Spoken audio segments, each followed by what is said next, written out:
on se donne aucune limite. La première action que j'ai eue, c'était waouh, quelle pièce de dingue. C'était un challenge. Des couleurs, à son dynamisme, elle est juste magnifique.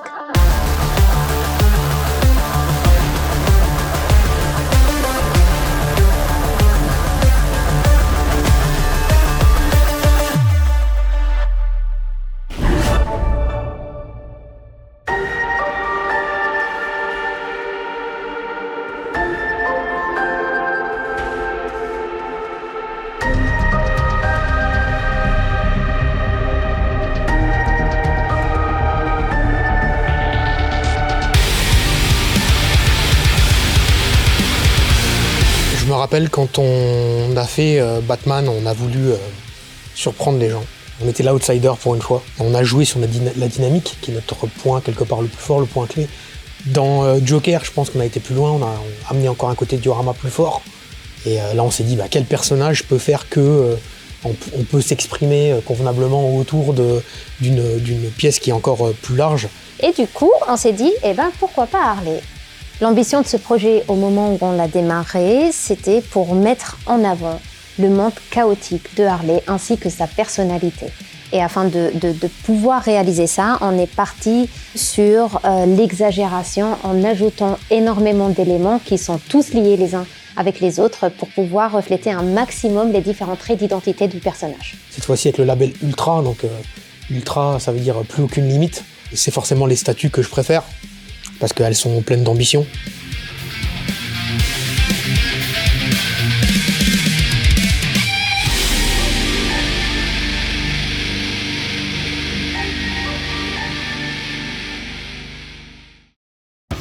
C'est la définition d'Harley, cette statue. On a le personnage d'Harley qui est en pleine action d'attaque après avoir, on va dire, bien saccagé ce parc, ce genre de parc d'attractions fantastique. Le devant de la statue, ça représente vraiment l'environnement d'Harley, sa façon de voir les choses, son caractère, sa personnalité aussi. Le verso de la statue, on est plus dans la psychologie. Donc autant ici on est sur le physique, l'apparent, et ici derrière on est plutôt sur ce qui est sombre et profond. Pour le diorama derrière, on était plus parti sur les moments clés de la vie d'Harley. On était parti sur sa rencontre avec le Joker, qui était dans l'asile d'Arkham. Donc c'est là où elle était son psychiatre au début pour le traiter, et puis qu'elle est tombée amoureuse de lui, et du coup elle est devenue la criminelle qu'elle est. La deuxième partie, c'est chez Ace Chemicals. C'est la phase où Harley devait prouver sa personnalité au Joker. C'est le moment où on est dans un jeu d'ego, d'amour, de fidélité et de pousser l'autre à l'extrême pour voir ce qu'il est capable de sacrifier.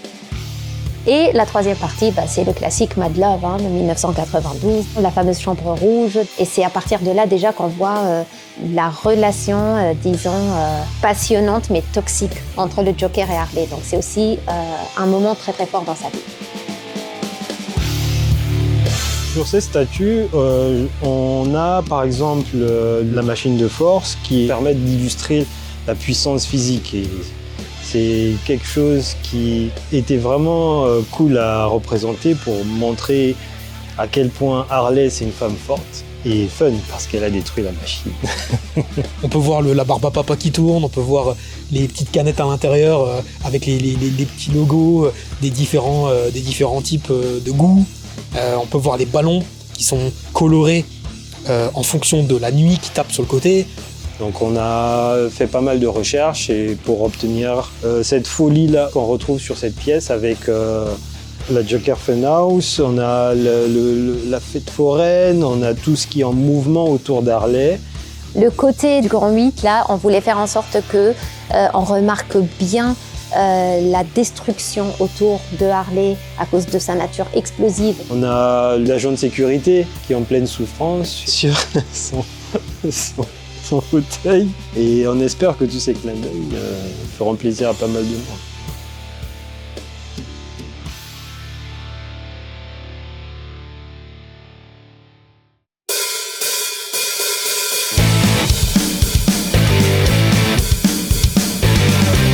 On s'est inspiré des comics de Palmiotti et comme on voulait garder cette même dynamique qu'on avait sur le Joker et sur Batman en termes de style, on s'est beaucoup inspiré pour la charte graphique d'Harley du style de Jim Lee.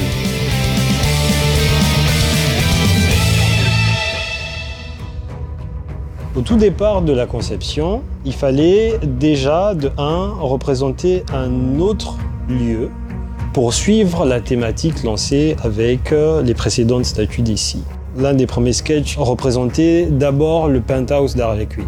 Et puis à un certain moment, Cyril il a dit, et si on faisait un manège? Parce que c'est vrai que Harley, elle y va tout le temps, il y a au moins un manège qui traîne dans tous les comics. Pourquoi elle aime les parcs d'attractions? Parce que pour elle, c'est un environnement qui est festif et chaotique en même temps.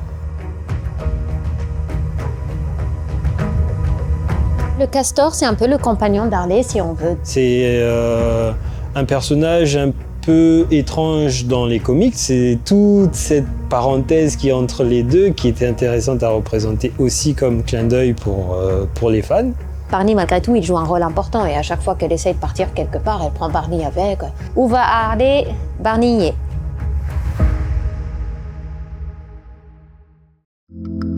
On a utilisé pas mal de références, mais après, l'idée est venue de pouvoir avoir les deux personnages d'Harley. On a beaucoup hésité sur les persos. Est-ce qu'on faisait la version classique Harlequin ou la version moderne Suicide Squad? C'était un peu compliqué de trancher, raison pour laquelle on a décidé de faire les deux. Pour moi, Ultra, il n'y a pas deux modèles d'Ultra. On peut varier en fonction des envies, des besoins. Je trouve ça trop bien. On avait discuté énormément des différentes références desquelles on devait s'inspirer. On a dû ramener énormément de bouquins aussi. Le nombre de pages qu'on a lues, regardées, décortiquées, c'était colossal. Le choix du costume, il était difficile parce qu'il faut savoir que Harley change de costume tous les ans. Donc on a essayé de remonter un peu tous les costumes de Harley depuis 2009, je crois. Et on a tranché sur un costume de 2010. Sur les toutes dernières versions de Harley, plutôt inspirées des comics qui ont été des comics de Palmiotti. La première impression que j'ai eue avant de voir les concepts, c'était qu'on devait faire au moins aussi bien que Batman ou le Joker. Les deux pièces avant étaient assez impressionnantes, du coup il fallait faire au moins aussi bien. Pour le projet d'Harley Quinn, mon rôle a été de superviser la conception en physique. Une des toutes premières étapes quand la 3D est finie, nous, c'est de réaliser un color cut. On prend le fichier 3D et on va attribuer une couleur à un objet. Une fois que ce color cut-là est fait, on passe à la phase de découpe. Pour la découpe, on avait déjà une idée de comment allaient positionner les gros blocs, qui puissent soutenir tout le reste de la structure.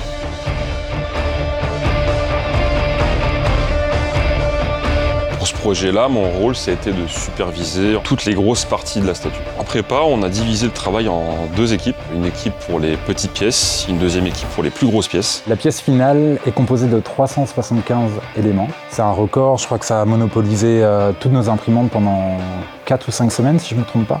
La tête du Joker, c'est un bon exemple de pièce qui a été imprimée mais qu'on n'a pas pu imprimer en un seul bloc. La tête a été printée en 5 parties. 2 parties pour le crâne, une partie au niveau du nez et ensuite on a 2 parties pour la mâchoire.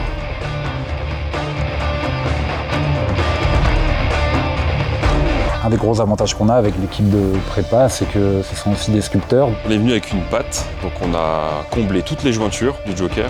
Donc on est venu resculpter cet aspect un petit peu qu'il a de craquelure, d'aspect un peu usé. Ils arrivent à faire des raccords entre deux parties et resculpter ça de manière invisible.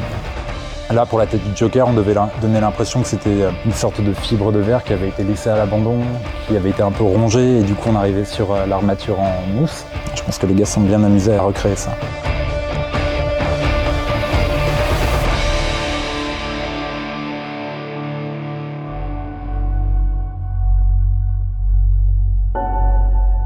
Une des toutes premières innovations qu'on a eues sur ce projet-là, c'était l'incorporation d'éléments motorisés. Que ce soit la roue ou les yeux, c'était un truc qu'on n'avait jamais fait encore en interne. En plus de ça, on avait aussi énormément de lumière, comme vous pouvez le voir. Et tout ça, il fallait l'anticiper avec les passages de câbles. Et je dirais peut-être la troisième chose, ce sont tous les petits éléments qu'on a à l'arrière. Le fait d'avoir autant de miniatures, il fallait que ce soit détaillé, qu'on voit quand même qu'il y a un beau travail de peinture dessus. Donc ça combinait plein d'échelles différentes et de techniques et de savoir-faire différents.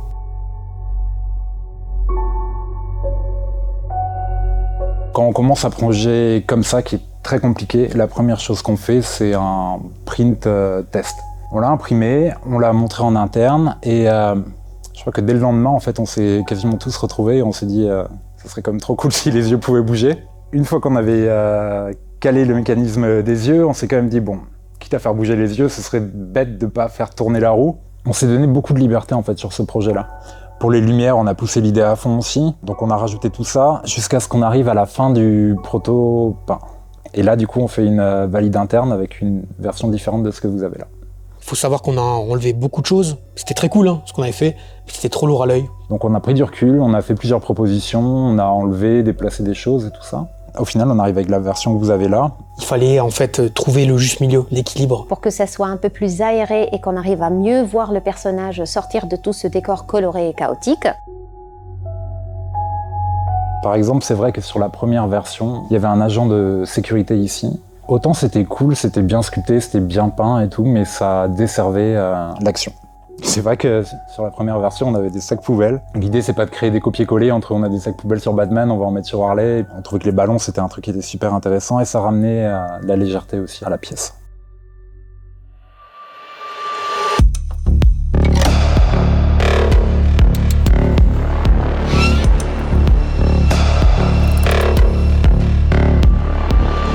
Cette roue, à la base, elle devait être en résine. Avec l'équipe, on s'est dit, pourquoi pas la faire en métal.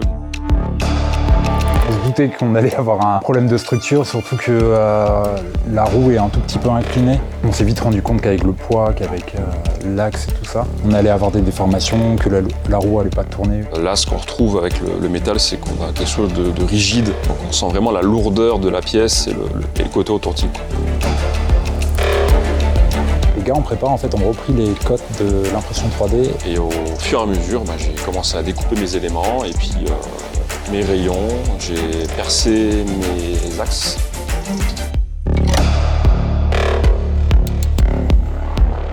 Tout a été fileté. Une fois qu'on avait ces cerclages, on est venu les renforcer avec des tiges métalliques à l'intérieur. À l'origine, sur la roue, en résine, on avait des sections beaucoup trop fines. Donc on a décidé d'augmenter, par exemple, le diamètre des rayons, les arceaux, pour s'assurer la bonne stabilité de la roue.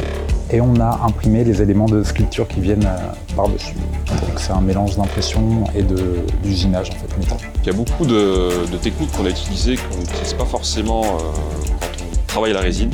Donc là, il y a un vrai assemblage mécanique par vissage. Il y a plein de choses comme ça qui ont changé dans le style de faire. Pour que la roue tourne, donc bien évidemment, on a dû ajouter un moteur. Donc on a incorporé un cache derrière. Et on a une espèce de petite goulotte qui descend, qui vient vraiment se noyer dans la maison, à l'arrière. On a dû réajuster la hauteur des pieds de la roue. À la base, vu qu'elle ne tournait pas, on s'est aperçu qu'il y avait frottement. Donc on a dû rehausser les deux jambes de force pour éviter un éventuel frottement sur la rotation de la roue.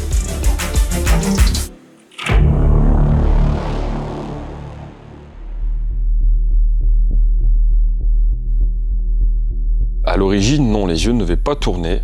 À l'intérieur de la tête du Joker, c'est un bloc avec deux axes et qui permettent de tourner les yeux du Joker. On a resculpté les paupières. Au niveau du bas, on est revenu remettre de la matière pour que les yeux puissent venir vraiment en contact avec les paupières. Pour qu'on ait vraiment l'impression que c'est une seule partie.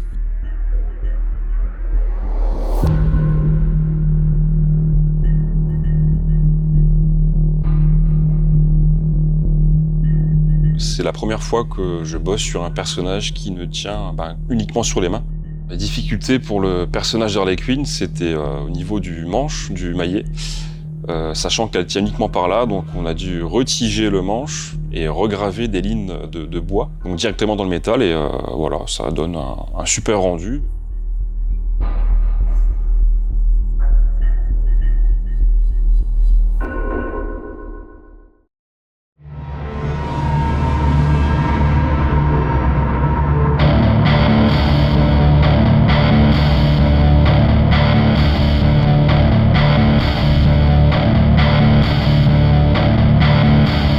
la peinture, on s'est réparti le travail en fonction de nos forces à chacun.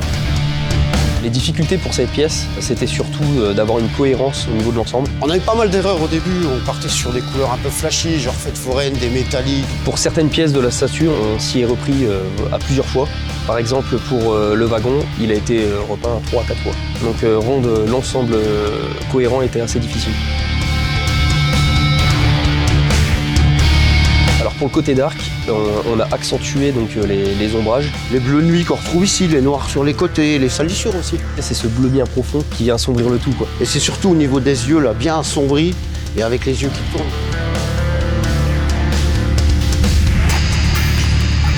On a aussi le personnage dans le wagon avec un côté du visage donc, qui est très bleuté, donc c'est pour faire un rappel aux comics. Comme on a fait sur les Batman et Joker aussi, dans leurs dessins, ils ont toujours un contraste de couleurs, il y a toujours un côté très lumineux. Dans les comics, on a aussi ces côtés avec des ombrages très très forcés, très marqués. Là, vraiment, on a reproduit ce qu'eux font dans les BD.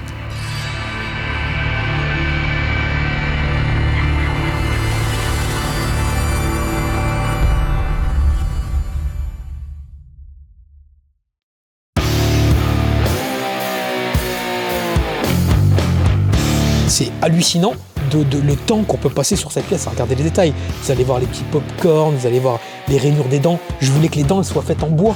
Donc on est ce rendu de bois sur les dents. Ce qui m'intéresse le plus, c'est tous les travails de texture qu'on a réussi à mettre en place. Sur cette tête de Joker, par exemple, je voulais vraiment qu'on ait le rendu de fibres de verre réel, en fait, dans les foires. En fait, quand on fait des statues taille réelle, on les fait en fibre de verre. Je voulais avoir ce rendu. La tête du Joker, Eric, il a fait un travail magnifique dessus. Je me suis inspiré de trucs un peu naturels. Logiquement, la crasse cirée, dans les fissures, dans les creux au-dessus. Puis ouais, c'est que des jus en fait. On s'allie avec des couleurs un peu vert, du brun, un peu rouille, un peu de bleu nuit. Quelque chose qui se marie bien quand même avec les couleurs de base, quoi. Je me suis inspiré de rideaux comme dans les théâtres. Il fallait quand même un côté clair, ça allait bien avec les lèvres, sans dénoter avec Harley Quinn devant. C'est pas du tout le même rouge. Pour le 3e étage, il y avait une petite difficulté. On est sur une pièce avec une ambiance entièrement tamisée. Donc là, il a fallu adapter la peinture. Donc on est parti sur des teintes dans les oranges, rouges, un peu bruns. On a ensuite ajouté cette petite LED rouge qui vient vraiment participer à l'ambiance de cette pièce.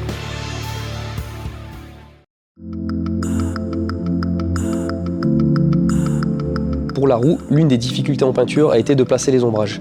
Habituellement, on va venir placer les ombrages donc vers le bas, naturellement. Sauf que sur la roue, si on les place vers le bas, quand celle-ci va tourner, on va se retrouver avec les ombrages à l'envers. Donc là, il a fallu trouver une alternative. Et on a choisi de faire les ombrages donc, par l'arrière de la roue. On a aussi décidé de ne pas utiliser de peinture métallique. On aurait eu un rendu un peu trop cheap, donc on est parti sur des couleurs un peu plus classiques et on a apporté ce côté métallique par nos vernis.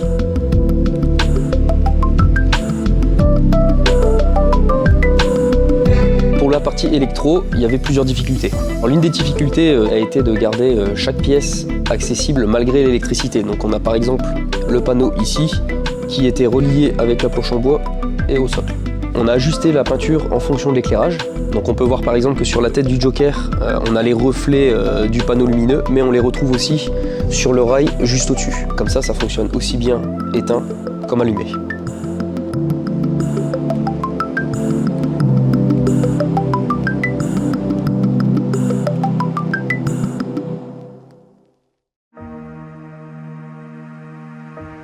On a mis autant d'efforts dans le personnage que dans le diorama qui est derrière. Pourquoi on a passé autant de temps? Parce qu'on fait rarement des personnages féminins. On voulait tout donner avec cette pièce. Ça reste quand même notre pièce la plus complexe jusqu'à aujourd'hui. Moi, ça me fait beaucoup de bien de voir Harley. Ça a toujours été mon personnage comics préféré. Elle est extrême dans tout ce qu'elle fait. Et en même temps, elle est hyper attachante et elle est très intelligente. Tout ça en fait un personnage qui méritait en fait une pièce comme ça.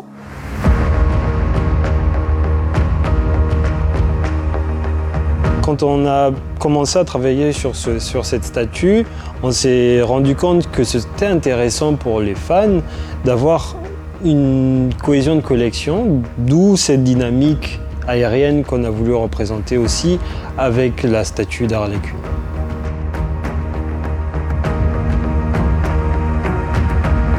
c'est un moyen pour nous d'être complètement cinglés aussi et de se dire, allez, vas-y, c'est quoi? Allez, on met les yeux qui tournent, allez. Allez, vas-y, on met la roue qui tourne, allez, c'est parti. On est parti complètement dans ce délire-là parce que ce personnage le permet, d'où l'ultra en fait. Si vous êtes amateur de statues, de collection, vous pourrez dire plein de choses, mais vous ne pourrez pas dire qu'il n'y a pas un travail de malade sur cette pièce. Et du coup, j'espère sincèrement que ce projet-là va vous permettre de vous rendre compte de l'étendue du savoir-faire qu'on a acquis. Tsume, aujourd'hui, on peut faire ça, on a les usines pour le faire, on a le contrôle qualité pour le faire, on a la capacité de réaliser des produits comme ça en interne, et c'est de la folie. Donc on est sur une année où, vous l'avez dit, hein, on allait envoyer du lourd, on allait faire des produits très complexes, et je pense que cette année, que ce soit avec les bus ou cette pièce, il y a encore d'autres choses qui arrivent, vous allez vous rendre compte qu'il y a encore plein de choses à faire, quoi. Et moi, tant que je ressentirai ce truc-là, bah, j'aurai toujours envie d'aller de l'avant et de me dépasser et de pousser les équipes avec moi à aller plus loin. Et Ultra, c'est vraiment ça.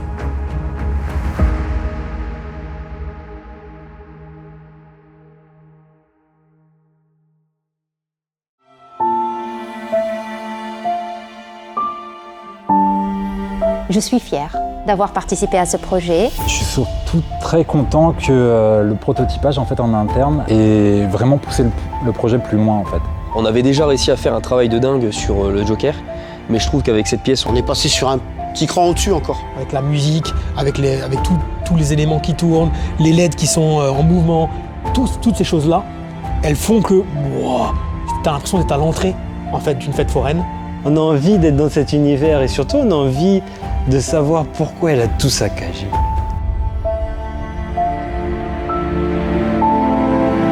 on a réussi à garder l'attention sur Harley malgré le nombre de pièces présentes sur cette statue.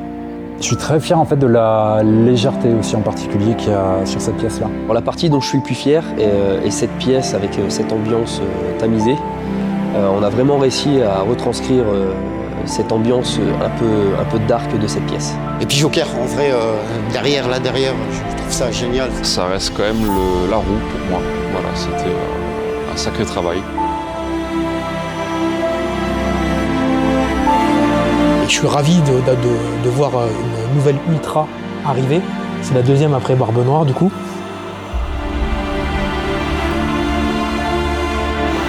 Si je devais retenir une chose de ce projet, c'est la capacité de chacun à se dépasser. La volonté, c'est vraiment quelque chose d'extraordinaire. Avec la volonté, on peut aller très très très loin. Ouais, je retiendrai ça.